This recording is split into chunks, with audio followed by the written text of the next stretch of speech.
Welcome to Avenue M. My name is Joey Taylor. And I am Haroon Mogul. We're two men on a journey of faith and meaning. In each episode, we sit down with a remarkable guest to unpack the moments that shape us, the struggles that build us, and the questions that intrigue us. Today's guest is Adam Fronczek. Adam has been the pastor of Knox Presbyterian Church for 8 years. He is passionate about understanding the changing role of religion in our culture and is convinced that there is still a place for an active neighborhood church where generations gather together to figure out life, where people greet you by name and know your story, and where we consider together how we can leave the world a little better than we found it. Adam is married and has 4 kids. In this episode, Haroon and I speak with Adam about the ways religion can both hold us together and pull us apart. What begins as a conversation about coherence quickly turns into something deeper.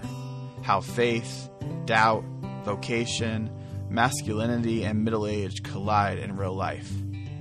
Together we ask, how do we navigate incoherence as parents and people of faith? And is it possible to find solidarity? Not in having it all figured out, but in admitting that we don't. This is a conversation about the daily work of meaning making, about gratitude, choice, and consent, and about what it might look like to rebuild our lives and our faith together, one day at a time. So, we sat down a few days ago, maybe more than a few days ago, and we had a conversation about something that I thought was probably counterintuitive to a lot of people who think about religion and the role religion plays in people's lives. And what it hit on was the ways in which religion sometimes makes our lives harder. And so I thought it would be really important for the three of us to have this conversation at length and to think through the role religion plays in our lives, where religion creates difficulties, maybe anxieties, complications that we didn't expect, and how we try to deal with those. And I remember, Joey, you started us off by talking about this concept, which I found fascinating, of coherence, or rather, possibly the absence of it. So I thought to kick us off, I wanted to know what you meant by that. Yeah, so I think for a lot of my life, I have been in search of, the proverbial unified theory of all things, right? 42. Yeah, exactly. And at some point in my life, actually, I think I could probably pinpoint it as a particular moment when I realized that pursuit is a silly one.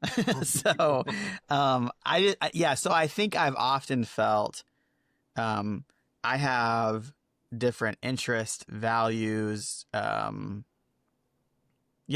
values, but those things sort of are inflected very differently. Maybe even kind of the way they feel in contrast or in combative with one another, depending on the context that I'm in. And do you think, if I can pause you there, I want to ask a question about causation. Do you think that you turned to religion because you thought religion could provide you coherence, or is it because you turned to religion that you were looking for coherence? I think I expected religion to be the unified theory of all things, to be the coherent thing that pulled all of these disparate things together. And it didn't? No. If anything, I think it accents it.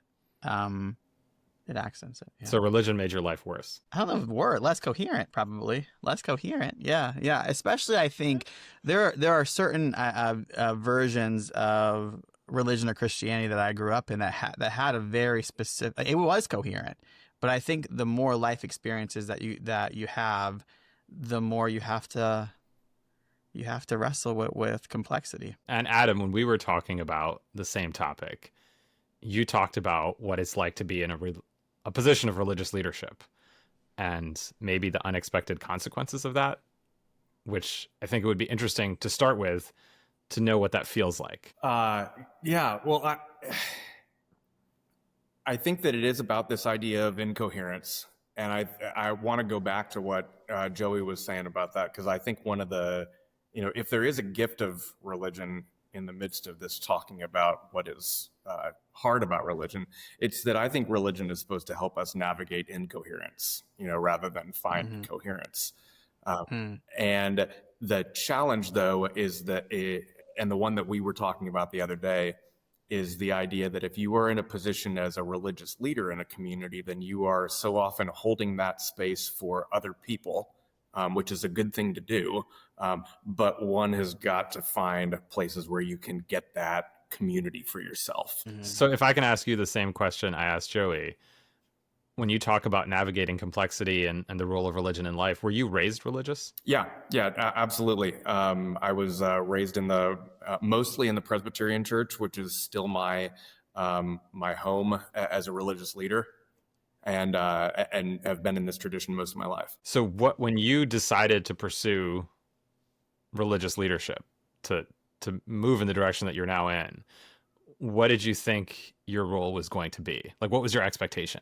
The real turning point for me when I looked at all of my different vocational choices and decided to jump on this one, it was an internship I did in a Presbyterian church with a wonderful pastor and friend who was toward the end of his career and who helped me to see two things.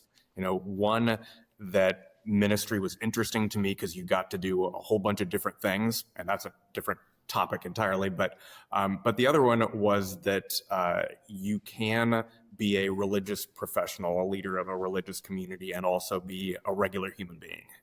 He showed up for me in that way, and so helped me to I think see that what we're calling incoherence, and to see it in the lived experience of somebody I actually knew. Yeah. So Joe, you mentioned, I'm actually really interested in this because I think all of us have these like touch points along our journeys, for lack of a better term, where suddenly you look at yourself and your faith and the wider world differently. So you said there was a particular moment, if I heard you correctly, where you realized that coherence was maybe not going to be a thing, or maybe that you didn't want it to be a thing. Yeah. Mm-hmm. Yeah. So there was a moment when I had a pretty significant health scare. And I found myself really wanting those structures and forms of community that I had, that I grew up in. The type of structures and forms of community that believed in things like healing and in the active agency of God in our world. And that community could actually effectuate that kind of action. While that was happening, I also had membership in and allegiance to other communities that were at odds with that community, in terms of exclusivity, in terms of how they thought about other faith traditions, in terms of how they thought about complexity or doubt or all this kind of thing. And so I really felt in conflict between these different communities that I was a part of, all of which had people who I loved and respected. And yeah, that was the moment when I was like, oh, both of these things are in me, actually. Both of these things are in me. And I both need a place where I can ask the really hard questions and be uncertain about exactly how I'm going to answer them on a day-to-day basis, but sort of be committed to going on this journey together with people who are also asking the hard questions. And I also really do have a real desire for a bounded set of beliefs and community that gives me certainty and makes me feel safe. Both those things are within me. I don't know if that resonates at all, but that's yeah. Yeah, no, it does. Adam's nodding his head. Adam nods, but I don't know if the nod is positive or negative. Well, no, I was just thinking that, that's a storyline that I've heard Joey tell before. It's a storyline I've heard from other people, and it's the general idea is I grew up in this structured religious environment and had this moment of that being upset, and then there's this second story that begins. My story hasn't been like that. It's more like, I grew up in a theological environment that made me really comfortable with this sort of incoherence model going in. And I guess, surprisingly, going back to what I said before, the variety of experiences that one has as a pastor, the number of directions you get pulled, and the incoherence was really exciting to me when I got into ministry, and it felt comfortable.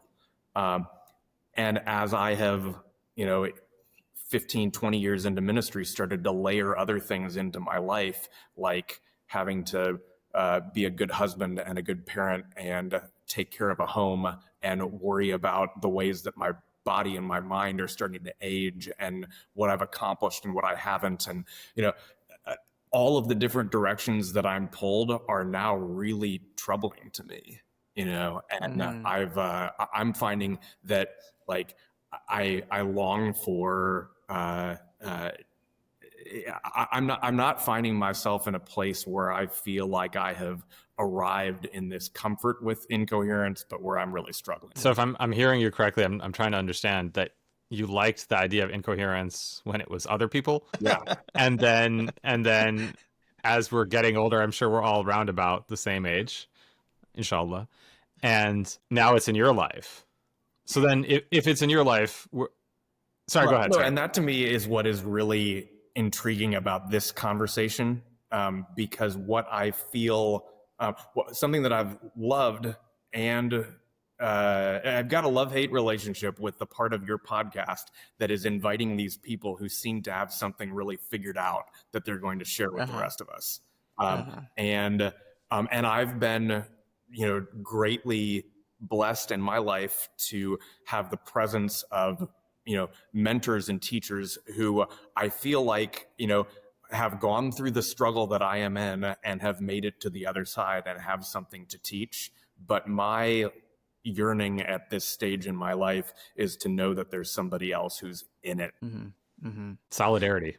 Yeah, solidarity. Why? Yeah, one of my closest friends is a rabbi. Her name is Miriam, and she says, "Nothing will be okay." Well, there's two certainties in this life: nothing will be okay, and you won't be alone.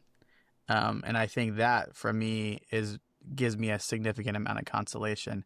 Haroon, you got to say some stuff here. What does coherence look like for you? I know, like it may, I don't know, there may be like different kind of registers that you're thinking about coherence and incoherence on, but yeah, you jump in on the conversation a little bit. Yeah, I think so. One thing I've struggled with for a long time is this feeling of being half in and half out of almost every space I'm a part of. Now the problem is, going back to as far back as I can remember, that's always been the case for me. So Adam, like you, I grew up in a very religious environment. My parents were immigrants. Grew up in New England, very small town. I was always going to be different, right? So there was always an awareness that I'm never going to fully belong. And I think I went through phases of how I related to Islam. So there was a time when Islam felt like it was just compulsion and obligation. There was times when Islam felt like identity, especially when I got to college and I was young. The first time I encountered other Muslims, that feeling, Joey, kind of like what you're saying, that you're not alone. It's not okay, but you're not alone. I think America's definitely had a very vexed relationship with Islam and Muslim communities and the Muslim world. And so that charges up the distinction and the difference in a pretty profound and uncomfortable way. I think certainly the last couple of years, both in terms of domestic politics and foreign policy, I guess I've come to terms with the idea that there will always be this feeling of being half in and half out. Where it gets harder is that I often, or maybe not often, I've come to wonder if it's possible for the world to allow that feeling, right? So for a long time, there was this feeling that one of the beautiful things about America and the great things about America was you could live a rich and full and complicated religious life as part of a country that has all these different kinds of people going through all these different kinds of commitments. And somehow we made it work, right? I could talk to the dad next to me at a basketball game, and we have entirely different ways of looking at the world in one hand, and the other hand, we both got kids playing basketball, right? And we live in the same place and all of that. And now I'm wondering if that's not possible anymore, then what happens? So I think I'm going through in the last couple of years a kind of existential decoherence that is external to me, but also feels deeply internal at the same time. So it's coherence in terms of your belonging to like the larger society, culture, community. That's the piece that you're talking about. I go even further and say if there is even a larger society or community, I think America is decohering. And so obviously there's a part of me that wonders, well, what's the role of a faith community and a religious person in this time? How do we get through this? How do we relate to each other? Are we supposed to do something different? Are we supposed to do the same thing? I don't know. There's a lot of questions, and there's not a lot of certainty, obviously. Yeah. It feels to me like there's a couple different levels of this. Like, what provides coherence? Is it our religious perspective? Is it our religious community? Is it our friends? Like, we're not all part of the same religious community. Not yet. Is it not yet? Is it the larger community, or the existence of a larger meta narrative? And I think those are all places of potential coherence. But right now, for me, they can feel a little shaky and uncertain, right? Yeah. Adam's got something to say about that. Well, I was just, it is the thing you said about the basketball game is the reason that that's not possible anymore. Were you saying that that's because of the decohering of our culture right now all around us? What has changed? It's a really good question. I'm going to give you a good answer to this, I promise, because it makes sense in my head, and I'm going to try to translate it into words that'll make sense. There is a feeling. Do you know when you're driving, this is a very Midwestern thing, when you're driving down the highway and you can see in the distance there's a storm. And where you are, it's sunny and it's fine and it's good. But way out in the distance, the clouds are heavy and you know something bad and big is coming your way. We're in a place that has tornadoes, things like that. Usually you don't think to yourself it's going to be on that scale, but the weather's changing. I feel like as I move through my life that I can see in the distance storm clouds, that it's not possible that we can continue doing certain things to our country and to ourselves and to our communities without there being consequences, right? You can't raise the temperature of the discourse. You can't lower ethical standards. You can't keep taking a sledgehammer to our institutions without there being eventually and inevitably some kind of potentially irrevocable harm. That otherwise we're engaged in an experiment that is unprecedented in human history, that never before in the story of our species have we been able to erode the foundations upon which we stand and remain standing. And so I see, or rather I feel in my bones and my senses, the weather changing, although not necessarily right now where I am. And so I can be at a basketball game and have a very good time and still at the same time be wondering, how long does this last? What are the implications of the world we're building? We've all got kids. What does it mean for them? Maybe it doesn't mean anything for me in the immediate term, but what does it mean for them? And I guess where I would like to hear more from Adam, you need to console me and heal me, Adam, since that's pastoral care is. I love that image that religion is not about reducing complexity or maybe it's not about fixing complexity, it's navigating complexity. But what are the navigating tools we should be using now? Or maybe just make it more personal. Like, how do you navigate this moment in your life personally and more broadly? So let's see which direction to go here. I'll start with the kind of professional side of it. My conviction that could change, but hasn't in, at least the last 10 or 15 years. I read this article in National Geographic just a few years after September 11th, 2001. And it was about the confluence of horrible world events that took place right around 1901. And it was written in a way that it spelled out all of these things that were going on that felt like right now. And then it concluded by saying the year was 1901. And it was this illustration for me of, there are a lot of ways in which, in this world, things are not necessarily getting better all the time or getting worse all the time the way people want you to think, but there are more things than we think that are staying the same. And that one of the roles of religion is to ground us in a reality of God that helps us to not be pulled willy-nilly in every direction by the news of the day, but to realize that there is something bigger going on, and that there have always been evil and selfish people trying to do horrible things to others in order to enrich themselves. And there have always been people who are terribly violent and willing to, engage in acts that create horrible human suffering. And that doesn't make it right. And that doesn't mean that one should not respond and respond strongly. But the only way that one can do so is by grounding yourself in a reality that there is something bigger going on than whoever happens to be in the earthly position of power right now and today.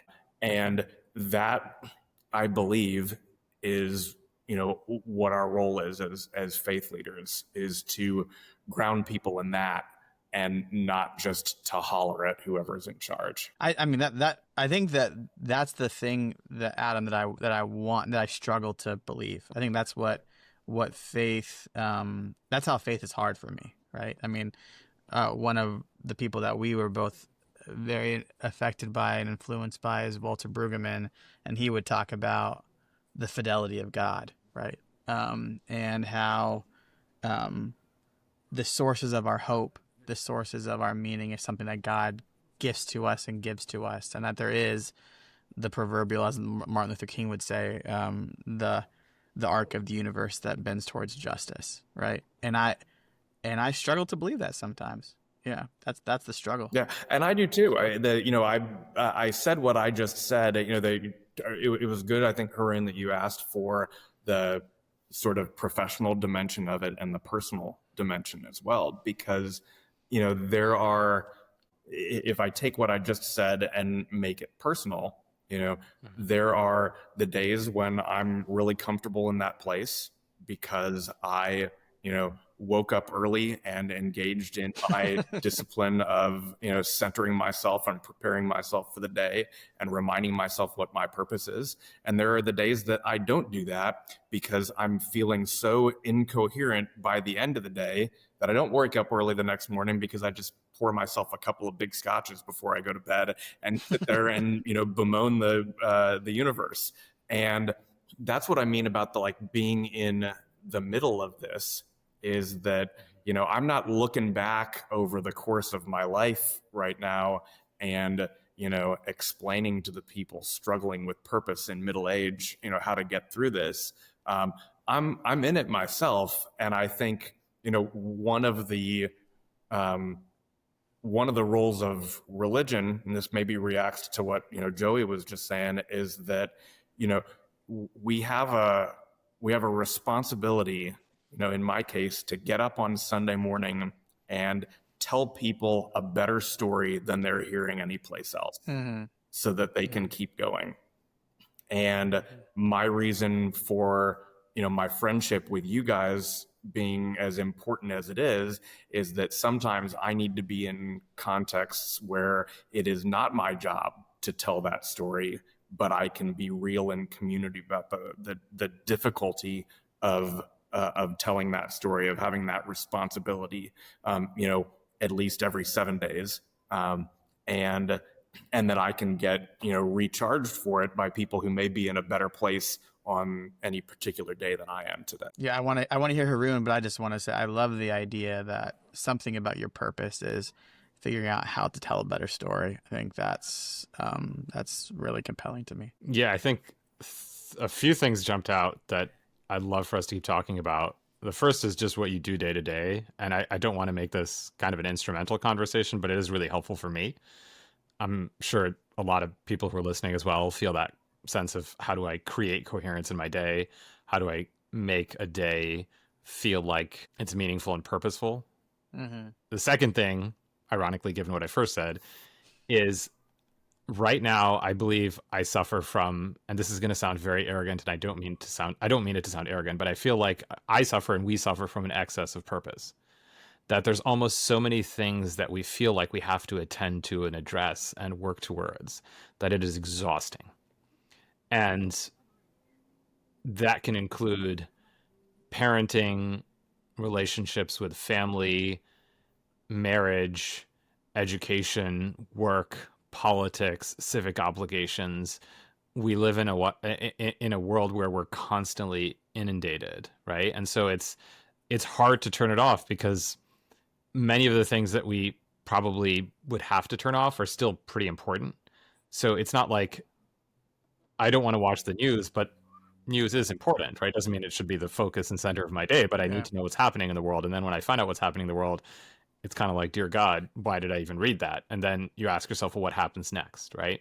I'm sure we all get this where someone reaches out to you with a question and it's the end of the day and you're exhausted and you're tired and you kind of just want to watch a movie or read a book or just go to bed, and someone has a query about something that's deeply meaningful to them and genuinely objectively meaningful, and then what do you do? And so I guess I'm in both of these places at once, this feeling of how do I create coherence in my day and make it purposeful, but also I think there's too much purpose in the day and I need to find a way to dial it down. Joey, that was a terrible answer to your question, so I'm just going to kick it over to Adam.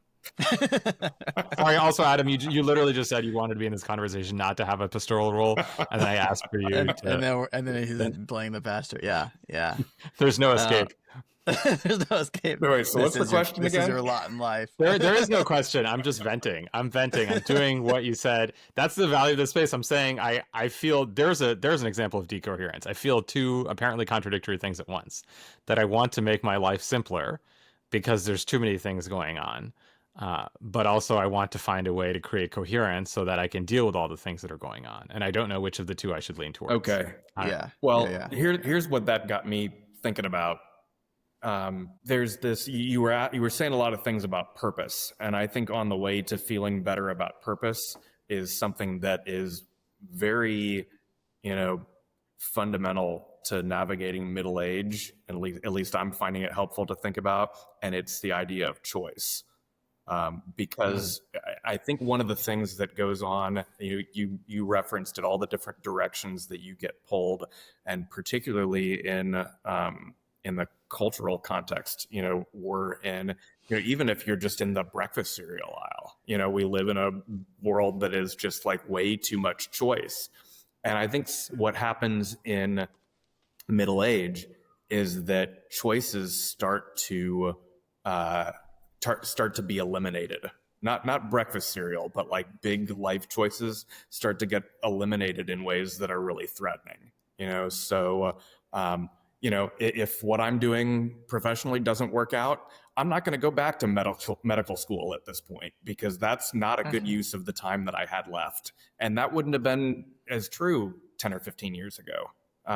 You start to make choices like investing your life in having a family and raising children, in being a part of a community in ways that make other choices no longer possible. And there's, I think, this kind of latent way that those disappearing big choices weigh on people in middle of life, and it then you drill down to what that means every day. Well, I've got X number of hours at work, between when the kids get on the bus and when they come home at the end of the day. What am I going to do with that time if it doesn't get interrupted?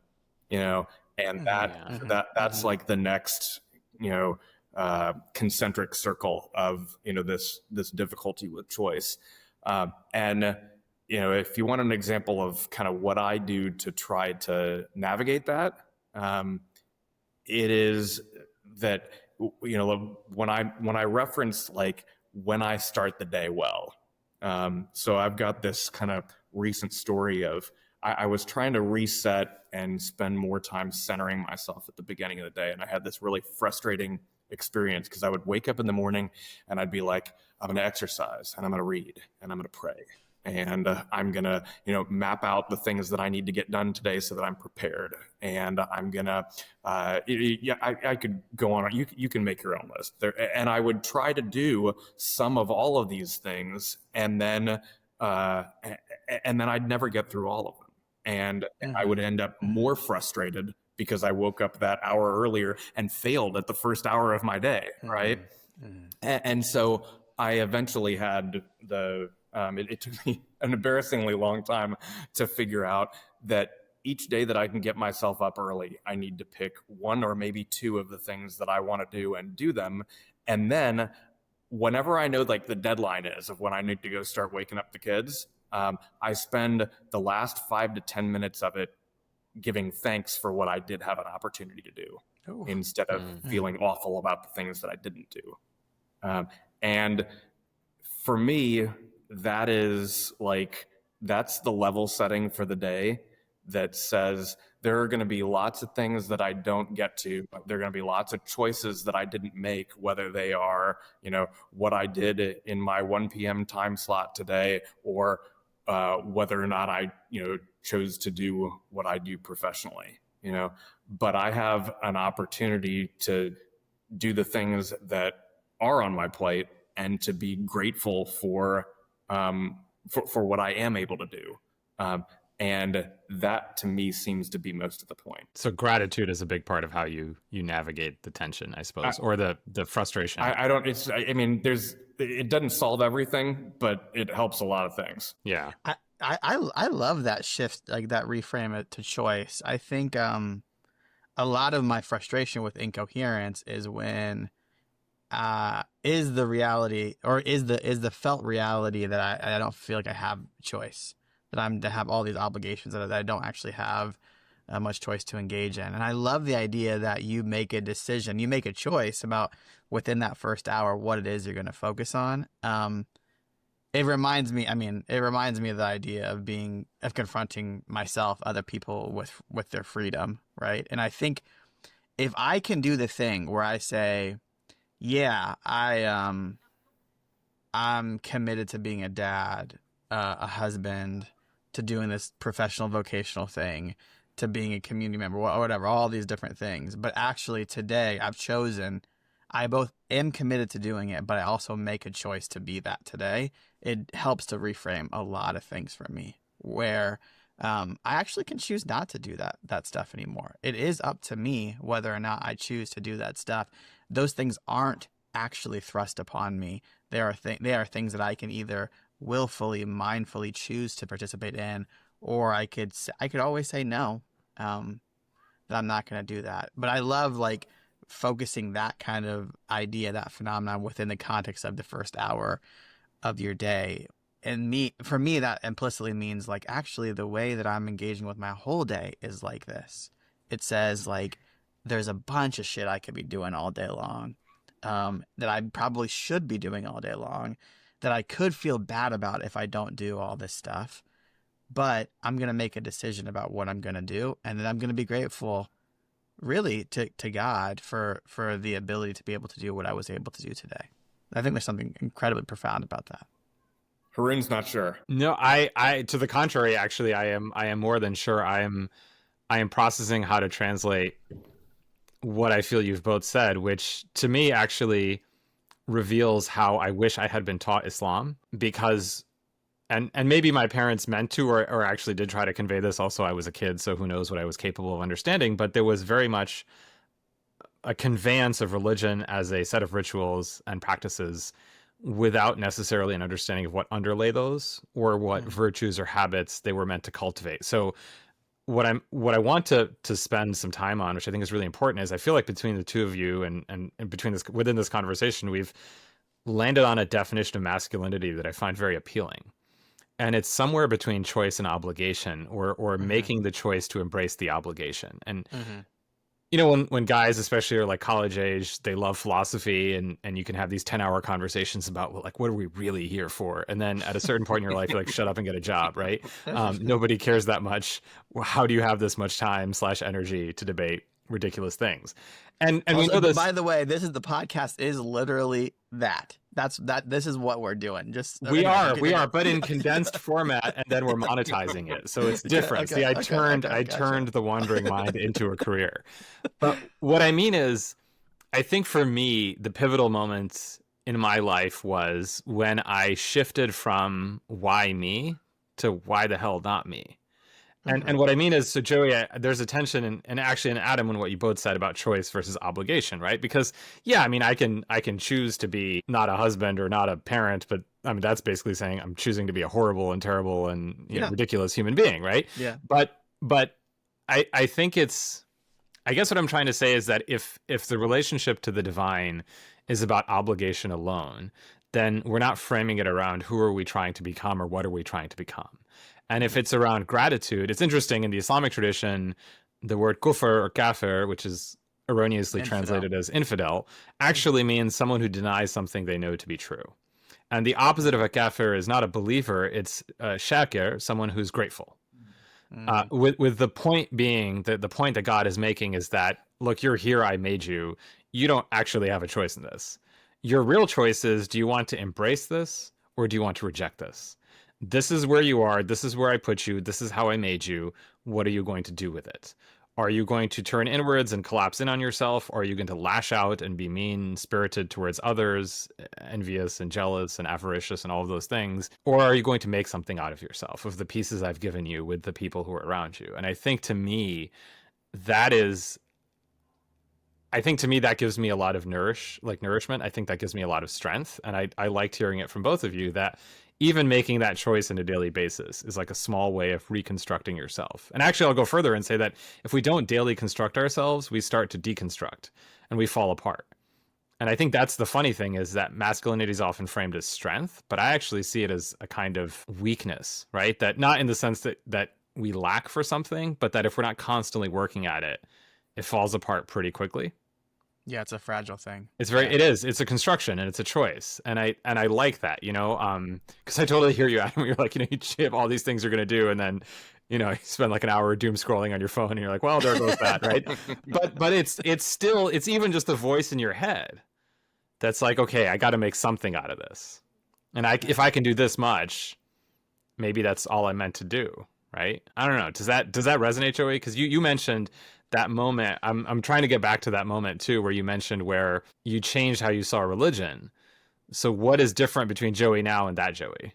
Yeah, I think so. There is a frame here. I think a Catholic contemplative teacher named Thomas Keating talks about this action of consent, and I think he's talking about something similar to what you're talking about, Haroon, where we make the choice to consent to the movement, to the construction of, to the movement of God, to the way that God has made us, something like that, right? And I think for me, some ways that I was able to find not coherence, but I think maybe I was able to navigate the incoherence is to say the expectation for coherence, number one, is misguided.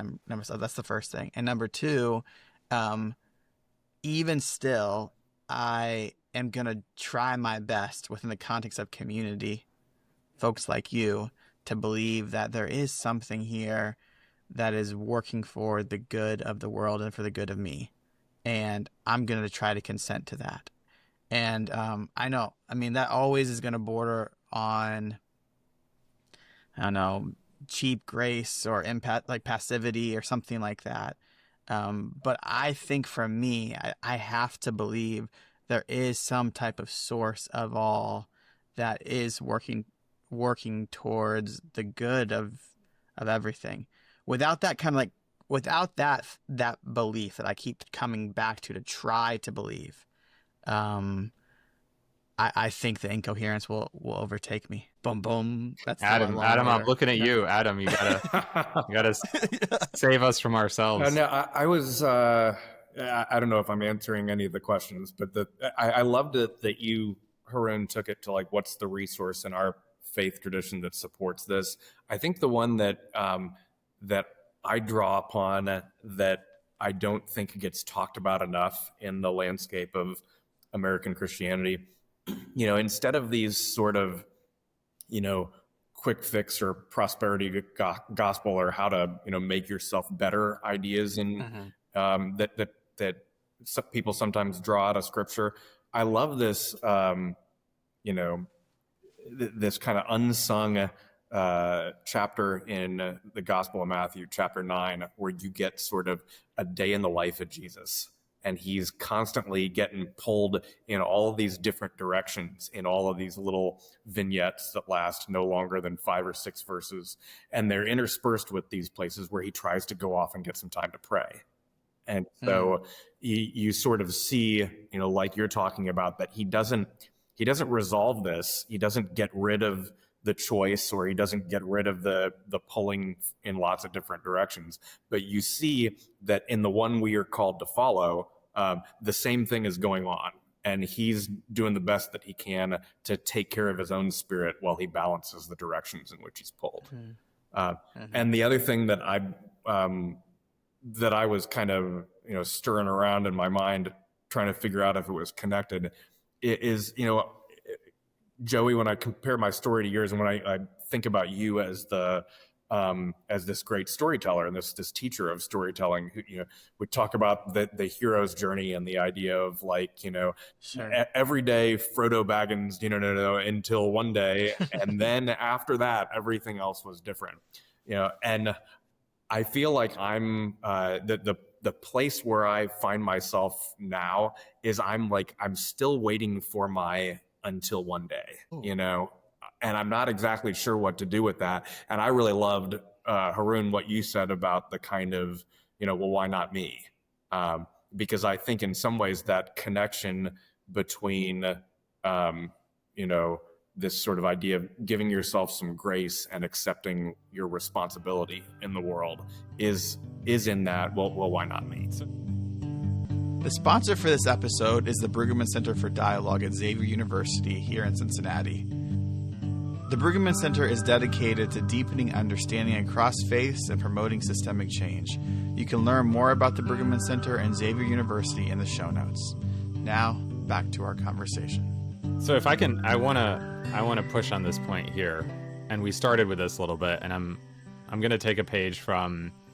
I taught a course with a professor, Ari Goldman, at Columbia University many years ago. It feels like a lifetime ago. Honestly, so much has changed, and it wasn't even that long ago in the arc of any of our lives. But it was a course on how to report on religion, and there was a component of the course where you would have to travel. And for the iteration where I was working under Ari with the course, I joined them on a trip to Palestine and Israel. So we traveled to Jerusalem, and we spent most of our time in what's called the West Bank. So Jericho and Ramallah and places. Joe, I think you've been to a bunch of these places.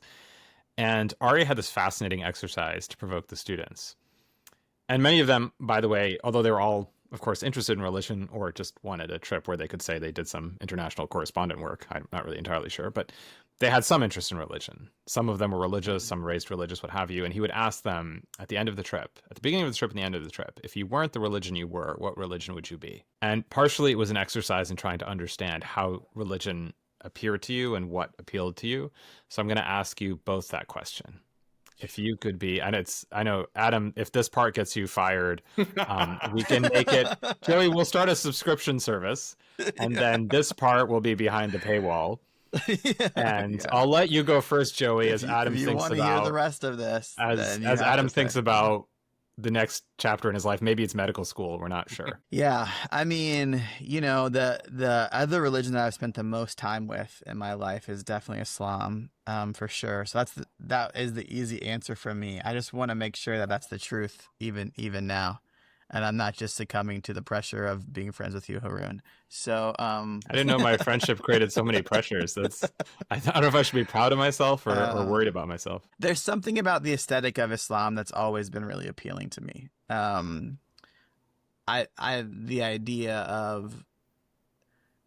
idea of praying in community with that regularity is really appealing to me. I think maybe kind of in contrast to the way that Adam has talked about the way that a lot of the Christians that I grew up with, like your morning daily devotional is your time alone with God, and it's always been a struggle for me because I always fall short of expectations. And so the idea that we can pray with one another, that we gather once a week and we do these certain things, that's always been incredibly appealing to me. So I don't know. I think the symbolism of like that like very explicit communal accountability in my prayer life has always been really appealing. And then I don't know. So I think that's probably what I would go with. Probably Islam. I think the older I get, the more I appreciate other aspects of other traditions as well. But I still think like the aesthetic, the community, the really like clear sense of expectations and how we practice with one another is appealing to me. So I don't know. Respond to that, Haroon. I'm feeling self-conscious about how what I said. So tell me what you think. No, it's and Adam, if you want to jump in, or I can.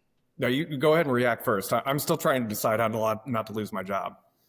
Okay.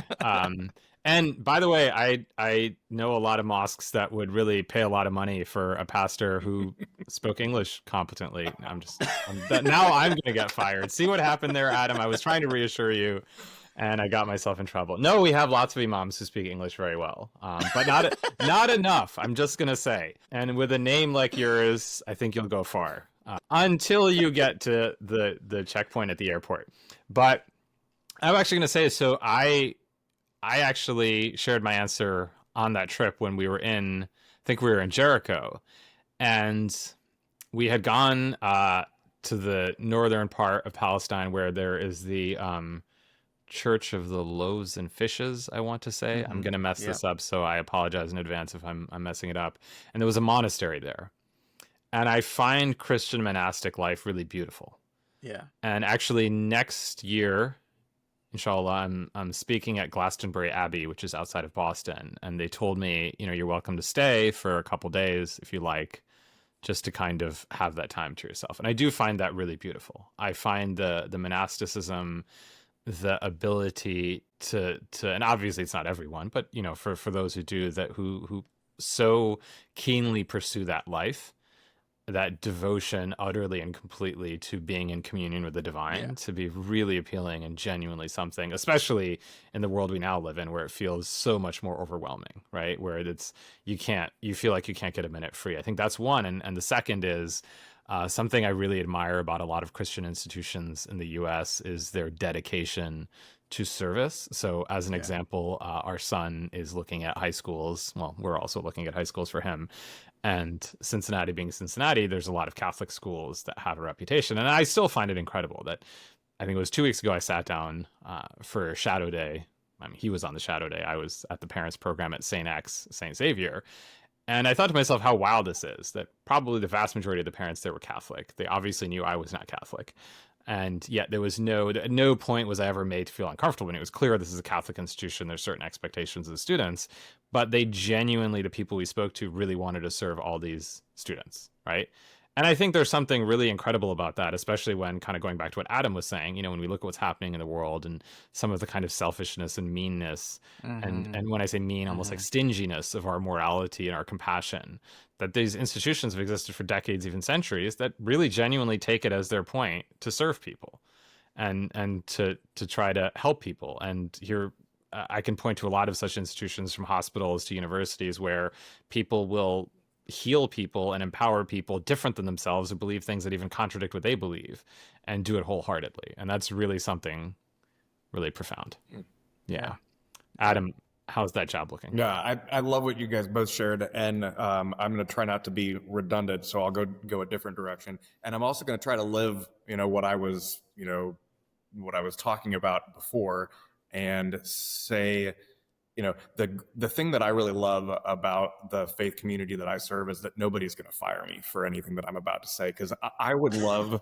I bet you could say something that you get fired for. I could probably say something that I could get fired for. But I wouldn't get fired for expressing my interest in other faiths and the things that they teach to ours.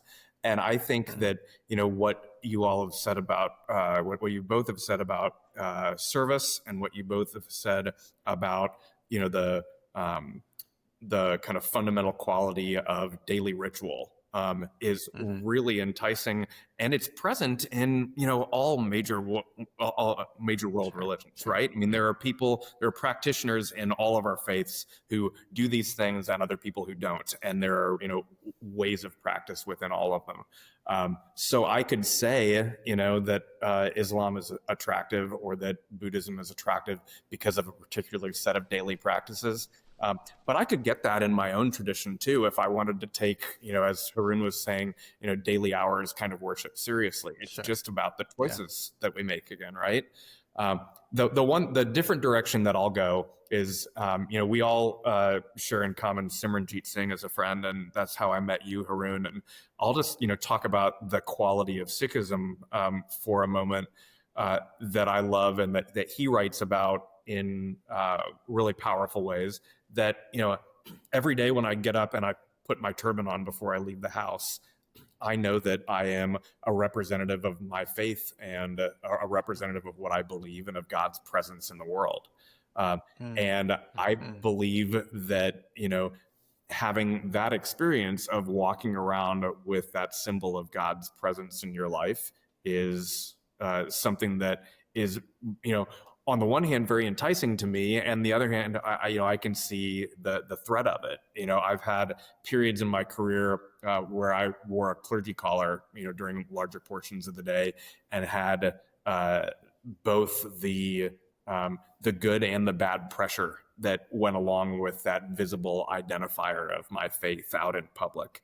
It's also kind of problematic in Christianity in our country today, what it suggests if you walk around carrying your Bible or wearing a great big decorative cross, and what that suggests to people. And so, all these things cut both ways, but, to carry around some symbol of your faith, and even if other people are carrying it around in a way that I don't like, to know that I've got to be a representative of what I believe about it, is a challenge that I think, deserves some more thought. Yeah.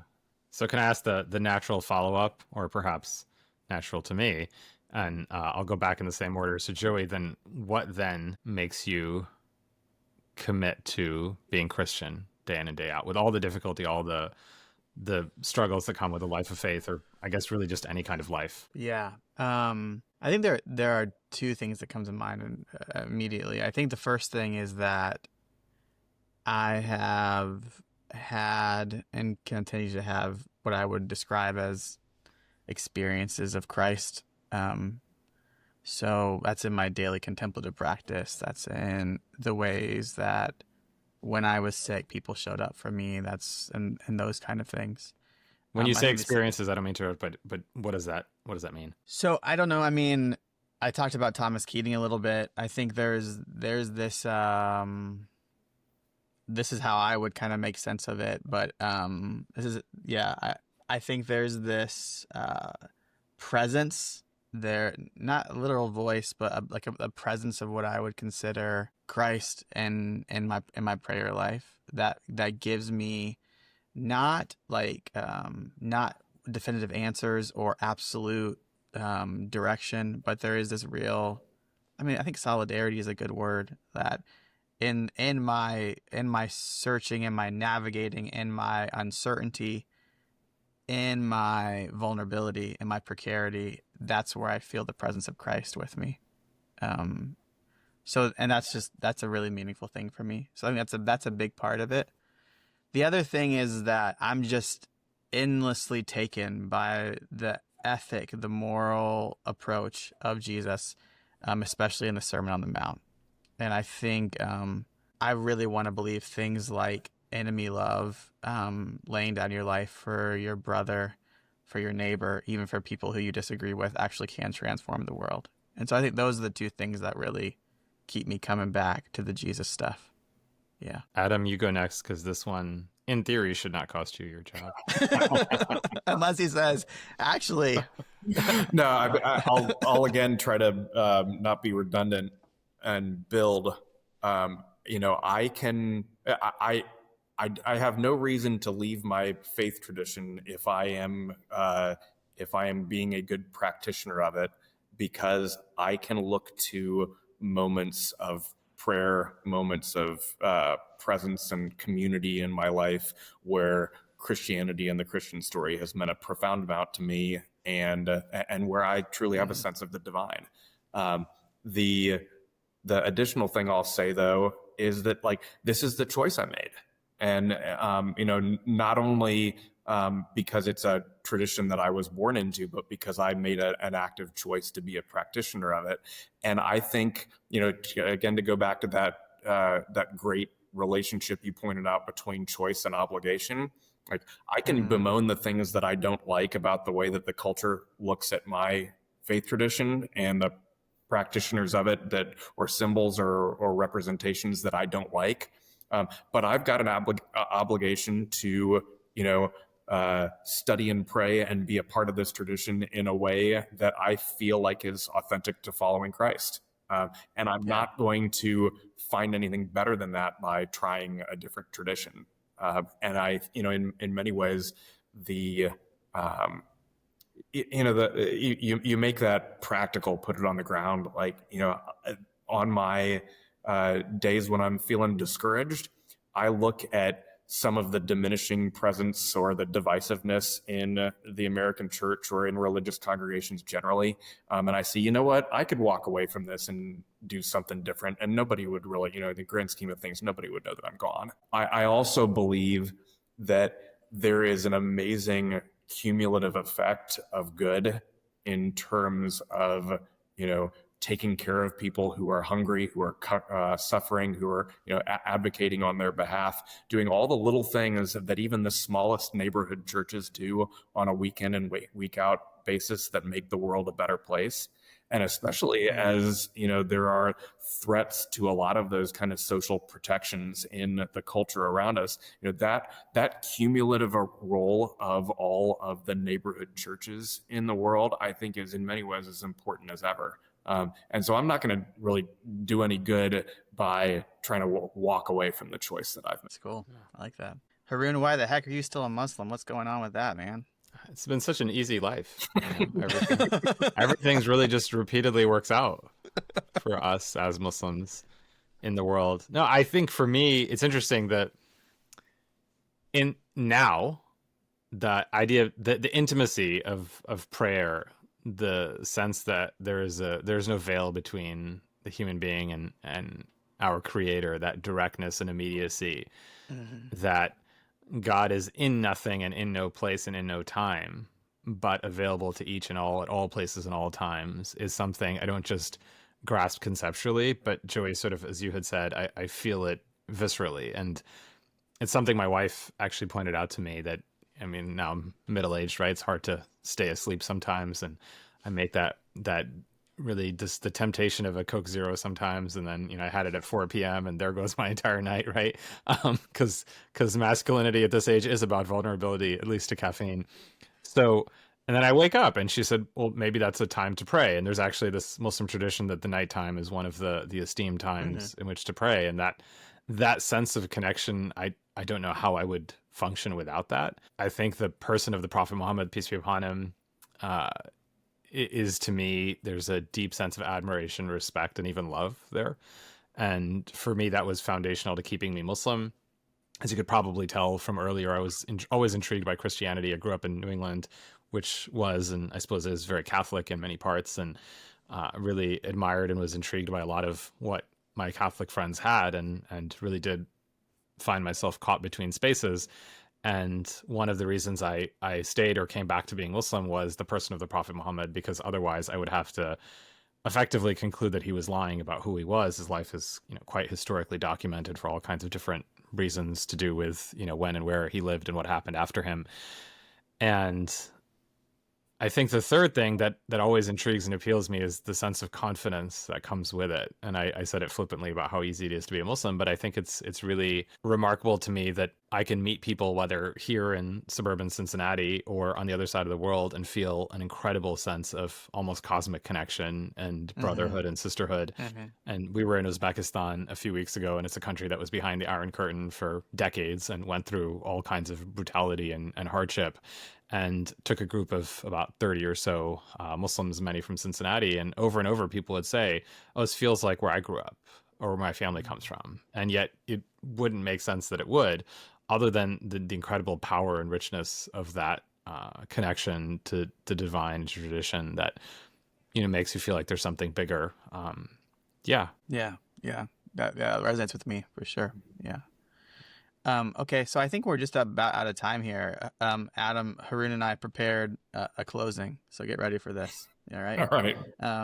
So we just sort of knew that there was no way we were going to cover all the ground that we wanted to, that we set out to do as we prepare for this conversation. And so the way we wanted to close was by asking, what are the questions that we still have kind of in light of this conversation that we would want to explore in another conversation? Am I first? I don't know. I don't have anything prepared, so it can't be me. I have something, but I want to hear... First, I want to hear Joey ask Adam what he might be able to say that would cause him to... No, I'm just kidding. No, I think to build on what Joey said, I think this is really important. I think that one thing we want this podcast to be and continue to commit itself to is opening up a space for asking questions from a place of religious commitment that we think we individually and we as members of communities and congregations and our country need to be exploring. So I think whatever question that might come to mind, I think we're totally fine with it being deeply personal or even national and global. But I think that there's just not a lot of spaces where people of faith get to ask questions and explore questions with rigor and sincerity and compassion and seriousness. But it's still you, Adam, so you still have to go first. I'm just kidding. I have an answer. I can go, but if you want to jump in, No. I'll give it a try. I think the thing that is on my mind is, it really loops back to how we got into the conversation that we were in last week. And it's that, when it comes to these questions about sustaining oneself in a place of religious leadership, but also when it comes to these questions about masculinity that we're asking, I found myself, I called you guys a couple of months ago because I found myself holding spaces for these questions for other people, for, men in my congregation. And then it dawned on me that I was not in a peer conversation like that for myself. And I saw, I guess in a negative way, you could say the hypocrisy in that, but I also, was convicted by it, that if I think it's important for me to be gathering other people to have these conversations that I don't necessarily know the answers to, it's important for me to be doing it myself. And so the kind of open-ended question to you two, not just as religious professionals, but as friends is, where do we go from here? I was reminded unexpectedly as you were talking, Haroon, of this beautiful thing it's in the Rule of Saint Benedict, which is like the prescription of life in monastic community, and it's written back in the early Middle Ages. And one of the great things in it is this illustration of what happens when you join the community. And it's that you come in, they give you the robe of a monk, and you hang up, your street clothes or what have you in the closet, and they stay in your room so that every day you wake up and I can put on my monk's habit and go about my day here in the community, or I can put on my street clothes and go home. And you have that choice every single day. And I'm working through, what do we do as a community so that I'm looking at those two robes and I'm asking that question, not just by myself, but with other people who can ask it with me. Hey, we should have gone last, man. That was so good. That was so good. I love that. I think mine was not that articulate, but I think something close to it. I think on a personal on a relational level, my question is, maybe it's something like, what does the rule of life look like for us together? But the way I was articulating it was something like, what is the regularity, or what are the structures that we agree to together in order to continue these kinds of conversations and this kind of relationship? I love it. So that was, that was my kind of personal relational level. And I think like the larger overarching question is something that Haroon, you and I have talked about a fair amount, and I think it is about that more sort of macro level of coherence, which is something like, what is it possible really to have deep relationship at a larger societal cultural level across real significant difference, cultural and religious difference and all that stuff? And I think all of us suspect yes, but it's not a yes that I think we would give flippantly. So those two are the questions that come up for me. Yeah. I don't have a question, I have a proposal. And it's pie in the sky. It's big and it's bold, and it might be a lot to take in, but I want to put it out there because as I thought about this, I realized that I do want to push back in this moment, that I am tired of feeling like we have to be on the defensive, that we can't embrace and insist on and amplify the things that created a country and a community where we can have this conversation and it feels totally normal and natural. Mm-hmm. And so this is where my mind and heart are at right now. I'm thinking about the spaces I love the most. When we first sat down at that Palestinian restaurant where there was a parrot on the railing, and all of those things are true, we talked about what we needed from each other. We talked about what we hoped to find with our continued conversation, friendship, company, community. And on the drive back, I thought about the spaces where I drew strength from. And sometimes some of those spaces are spaces in between, like libraries and universities and circles that connect. And I thought about, maybe it's not for me to see myself as someone who's half in and half out, but to see myself as someone who is part of overlapping spaces. And that's a good thing. And when we don't have overlapping spaces, we don't have a society. We don't have communities. We can't have neighborhood churches if there's no neighborhoods, right? The church can only do so much. And so where I'm going with this is, I would like to start something, a series of conversations. Maybe one day it becomes a space. Maybe one day it becomes an event. I don't know what it is, where we can celebrate our faiths and our commitments without imposing them. We can invite in guests and pursue conversations that allow us to share what we have in common and explore what distinguishes us, but at a level of seriousness and rigor. This is not a kind of interfaith conversation where we talk about how much we have in common on a superficial level, but on the experiential day-to-day level of what does it mean to be a person of faith in a leadership position? What does it mean to be in a society and a community? What does it mean to be a man and a husband and a parent? And how do we create resources and opportunities for others to engage and benefit from those conversations? I don't know what that looks like, but I do know that there's not a lot of that yet. There are a lot of venues where you get to hear speakers come and talk about, Adam, as you pointed out, some of the guests we've had on this podcast who are amazing. But what I like about the conversations we have with those guests is we do get personal. We talk to them about their own life commitments. So what if we do something like that here in Cincinnati and for Cincinnati as a way of emphasizing what we have in common?